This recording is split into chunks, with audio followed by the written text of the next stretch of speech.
말씀과 함께 학교 가는 길.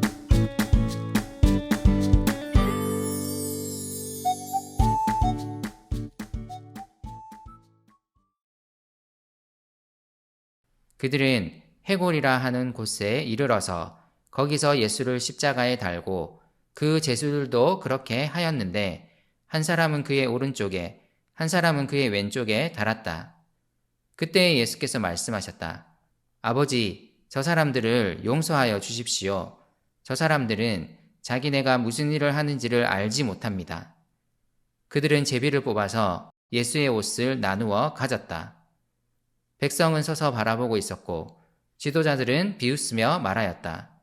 이 자가 남을 구원하였으니 정말 그가 택하심을 받은 분이라면 자기나 구원하라지.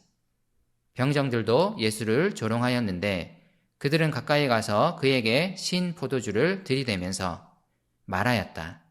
내가 유대인의 왕이라면 너나 구원하여 보아라. 예수의 머리 위에는 이는 유대인의 왕이다. 이렇게 쓴 제패가 붙어 있었다. 예수와 함께 달려있는 제수 가운데 하나도 그를 모독하며 말하였다. 너는 그리스도가 아니냐? 너와 우리를 구원하여라. 그러나 다른 하나는 그를 꾸짖으며 말하였다. 똑같은 처형을 받고 있는 주제에 너는 하나님이 두렵지도 않으냐? 우리야, 우리가 저지른 일 때문에 그의 마땅한 벌을 받고 있으니 당연하지만 이분은 아무것도 잘못한 일이 없다.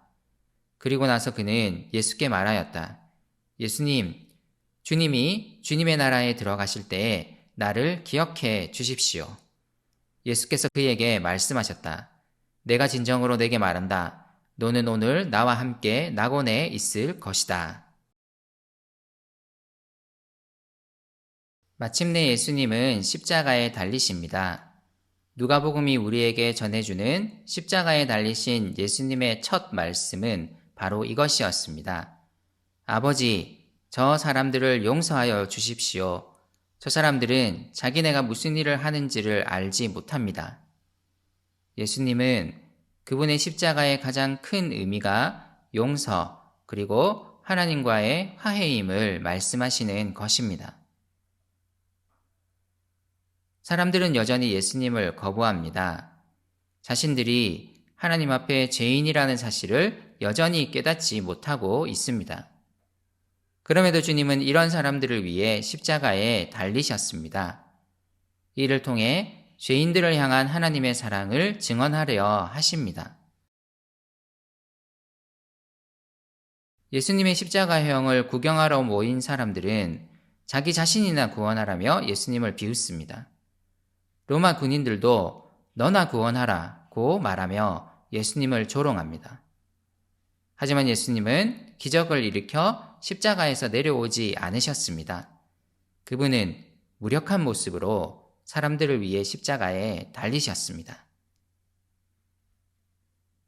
예수님과 함께 십자가에 달린 한 제수도 예수님을 비난했습니다.